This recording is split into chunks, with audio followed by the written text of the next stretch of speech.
NHS gets all support it needs. Morning. Just had a call from LAS. Yeah, right, all. So obviously that's the intro, well, the trailer to Breathtaking, this ITV drama that began to air yesterday evening on Sunday. Now, right from the beginning with the trailer, Boris Johnson. So we all know Boris Johnson is a complete liar. We know that. I mean, the funny thing is, the Labour voters who went along with all this are the kind of people who've gone about the Tories being responsible for everything. So, you know, he's a complete liar himself, but yet you've still gone along with all of this. Why would you trust liars, you know, with your health? And then also moving on to the next frame, which is this one. You've got, an Asian woman with a gay pride thing, I think it is, on a lanyard, and a diverse woman next to her. So you can see it's all the same box ticking exercises, can't you? The real horror story is what's happening now, and it's not being talked about. The ambulances that are on the road all the time, the rise in cardiovascular problems in young people. I know people who are never going to be the same again, and they're convinced it was because of the procedure. I'm noticing that in this drama, as many other people have commented on, there's no TikTok dancers, as we all know they were doing.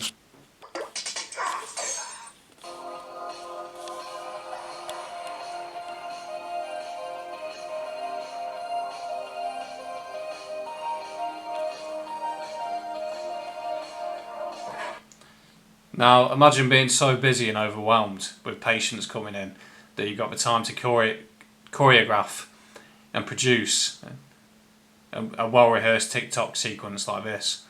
Look at them. You're telling me they're that busy they're really that overwhelmed with patients coming in.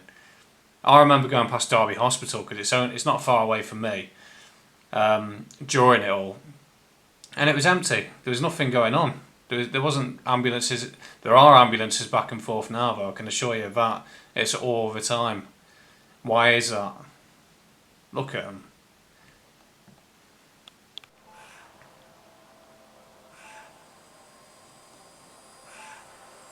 Yeah, you're right. Story we haven't been told. The story that's going on now. We already know that face nappies were completely useless. Even Fauci's admitted that. And I've got to say about these actors as well. You've got to remember actors. They are trained to play a different character to who they actually are. So there was a time, I think 100 years ago, might have been during even the Victorian era, where actors were seen as the lowest form of profession, even below prostitution, because they couldn't be trusted. But because this world we live in now is all inverted, all the wrong uns are at the top end, aren't they? That's why Epstein's Island is full of actors. So those of you who sat at home watching this, you're putting your faith, not only have you put your health in the hands of politicians who are trained liars, what is it to say about politics? It's acting for the ugly.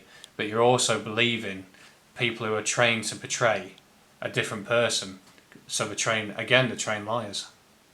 The virus is always going to be ahead. This is insane. Do you remember them bloody welding masks and them duck masks that people used to walk around with? Them welding masks in particular are the best. You used to walk around, you could still breathe in all the air obviously, but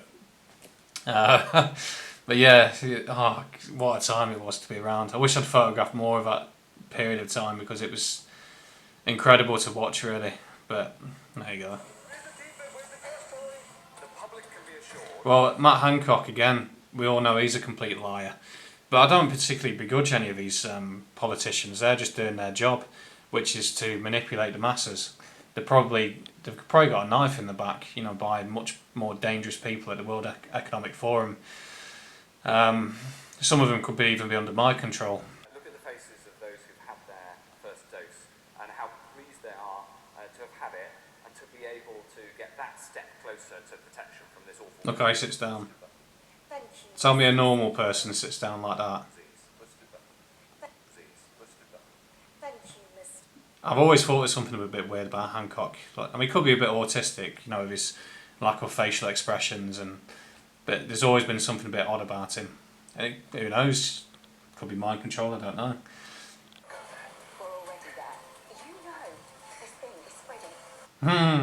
Another one. Remember that, the normies out at the pans and pots. What was it, every Thursday at 6, I think it was. Bloody hell. What an experience it all was. Yeah, that's right. You bloody stupid bowling mask on. And the thing is, it's 50-50 really. It's shown people for who they really are during all of this. I'm proud to say I was on the right side of history. And I stood up to medical tyranny, along with a lot of the people who comment on my channel. 2 years time, 3 years time, 5 years time, it will be left behind to, I don't know what's going to happen in a couple of years time. We're going to be rebuilding civilization perhaps after an enormous collapse, or the reverse of it is, there's a reason our politicians are now flooding the country with all these third world migrants. It's to fill the empty spaces that are coming. So they already know that a lot of our lot are on the way out, so they're bringing them all in to replace them. And then those people who are coming here, got no roots to the country, don't care about it, they're perfect to be controlled with the RFID technology to bring it in. There'll just be a social credit system, because they don't care, they'll just come here for a better life, don't care about anything. Cash, not bothered about that. Facial recognition technology, don't care about that. They're just here because they're a bunch of leeches, aren't they? And that's what they're here for, just to leech off this country. And again, I don't begrudge them. You know, if I was from the third world, I'd want to do the same. But the reason being brought here, just easy to control, and a lot of topics covered. But yeah, breathtaking bollocks is what I say.